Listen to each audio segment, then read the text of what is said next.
you do waste quite a lot of time. So the way around that is to get mentors.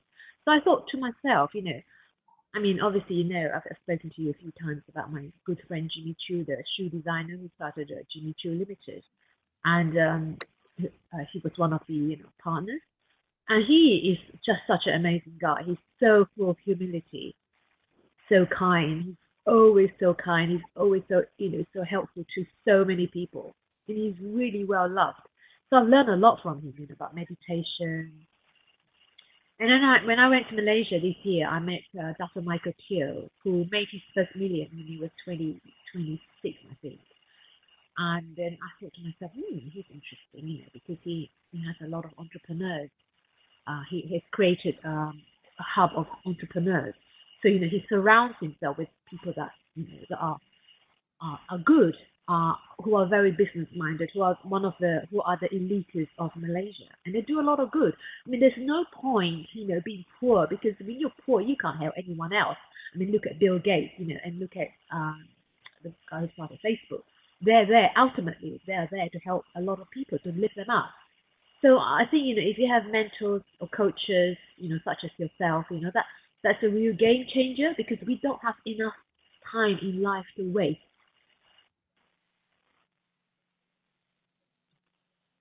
So Marina, are you still there? Yes, I'm listening. All right. So Tai Lopez went on to mention, what are you building your strength on? I mean, what do people say about you? What do they naturally say about you? For me, it's like, I think you're good at art, you're good with people, And I thought, why not focus on my strength? So I went on to focus on my strength, and I think being strong myself, I can encourage women. Like the other day, we had 3 people on the boat, and they're probably in their 60s. And one of them used to be, actually funny enough, they're Jimmy's friends.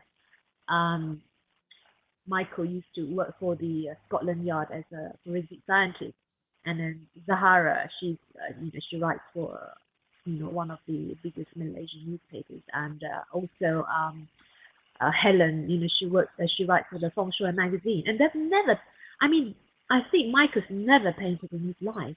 So there are 3 of them, they chill, they have loads to eat, they relax, and they're painted on plates, and they were beautiful. And you could see on Facebook, they were really, really happy.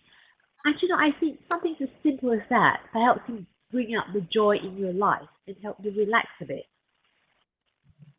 So maybe, hopefully, Zahara will go on and, find a new career for herself.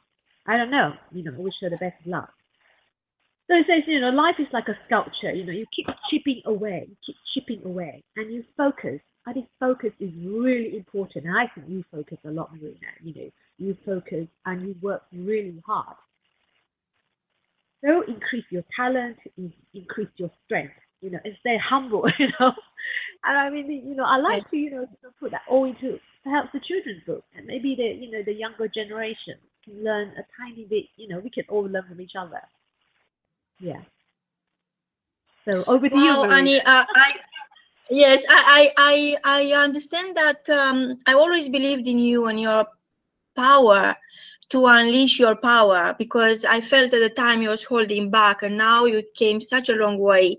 And I believe that you are a great teacher.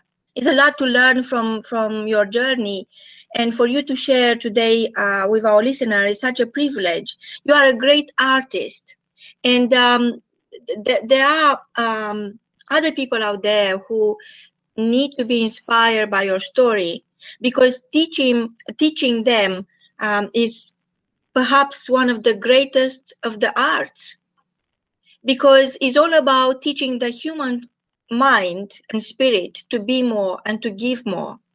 And you are an artist. You are a limited edition artist for me, and in your life is not a single color. You are an artist palette. You provide the world with so many meaningful forms of art. And you are the color of life yourself. I remember when we were masterminding on your boat back in England, you're always preparing those meals. They're all so well balanced and so rich and so beautifully presented on your on the plates you created. So everything there was screaming art, you know, everything you're saying, everything you're offering. And because you are talking today about lifestyle, and you're talking about Sarah mentioned that actually everybody knows that you are who you think you are, and you are what you eat. What would be your favorite dish? What is your favorite dish that we could take now, pen and paper, after the break, and write down your favorite dish? Don't go away. I will grab some pen and paper, and I'm ready to cook this weekend and think of you. Don't go away. Talk to you after the break. Okay, thank you very much.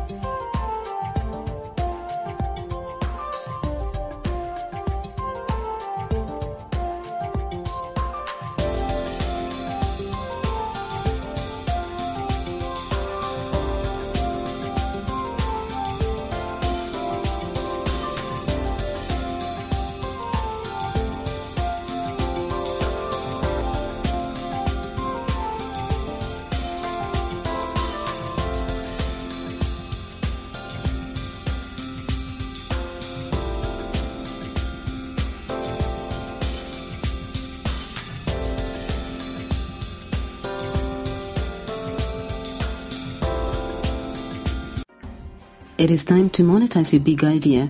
Join us on the 29th to the 31st of August in Hollywood. Become a leader in your category. Change the rules of the game. Change your struggles into confidence, your abilities into possibilities, your challenges into opportunities. Change the things you don't like. All you need is within you. It is time to monetize your big idea. Connect with your ideal clients, attract media attention, share your passion, speak on stage, walk the red carpet on the 29th to the 31st of August in Hollywood. Be the masterpiece. Get your ticket today at www.SpeakonRadio.com. Be seen, be heard, be present. Welcome back, and be forever young. And now Annie Newman, all the way from England, is going to share with you a couple of lifestyle choices. And before we go any further, I'm ready to write down your favorite recipe. Annie, I know you are engaged in the green consumption of energy, organic food, outdoor activities. You are a great promoter of resources that are less harmful. And your lifestyle is an artistic lifestyle, and I know that each time I was spending time with you, I was overwhelmed by the art in everything you do, even the food. Apart from the fact that you create beautiful plates and those beautiful everything on the boat, you create beautiful food, and it's always, I was thinking, shall I eat or shall I just look? It was so beautifully presented. So what is your favorite? What can you share with us today, Annie?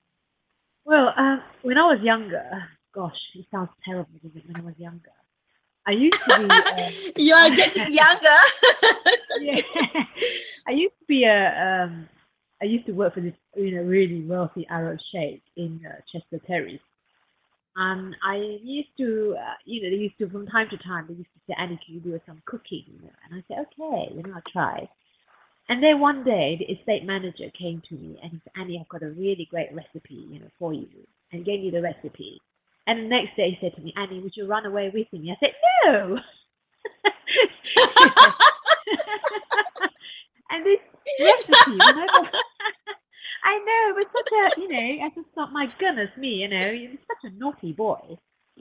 And the recipe, so I can't help, telling everyone about this recipe. It's a Thai recipe, and it's so it's chicken with a bit of soya sauce, with garlic, with chili, and with vinegar and lemon. And it's actually quite simple, but it tastes delicious. So you put everything in and let it, slow cook for like, sort of an hour, 2 hours. And then you can put your favorite vegetables in. Actually, when I do that for, my friends, they absolutely love it. And then I tell them the story. So yeah, that I like that. But on a more serious note, I do think you are what you eat. Yes, you are. So no more McDonald's for me. I went through a phase where I loved smoothies. I mean, all the superfoods like the chai seeds, the golden berries from the Amazon. That's fantastic. Mecca apparently makes you very, very, excited. In the Yes. sense of that you get really hot. So I've been reducing that a bit. You know what I mean? Mecca, I think it's called Mecca. Yeah. Laguna. I think it's very good for you. Flaxseed. Yeah, I do like the green smoothies. So Annie, coming back to your recipe, what My is the title for this recipe? Coming back to your recipe, I need a title for this recipe. Is the shake recipe or the shake run away or Yeah. declaration of love? Or Oh my God. I suppose we can call it the runaway chicken, can't we? Chicken, the runaway chicken. the runaway down because it's going to go straight into our book. With famous recipes from famous people around the world. And perhaps I'm going to add the last sentence is going to be that when you finish eating, you have to lick your fingers.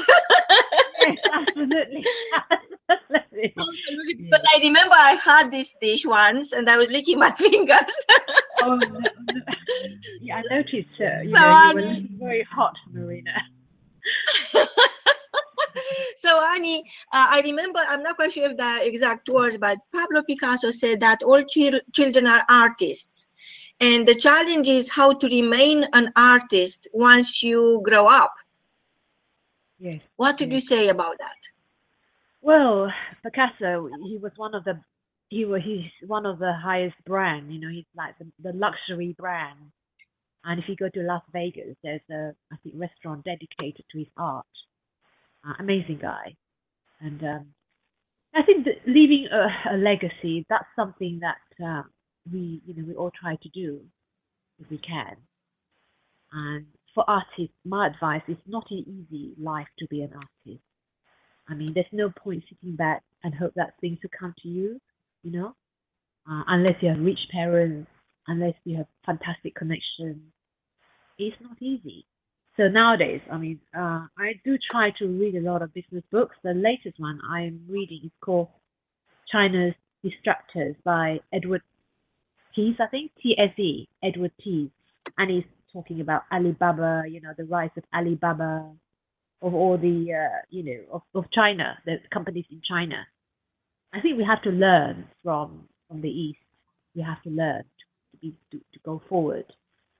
And to learn from the best.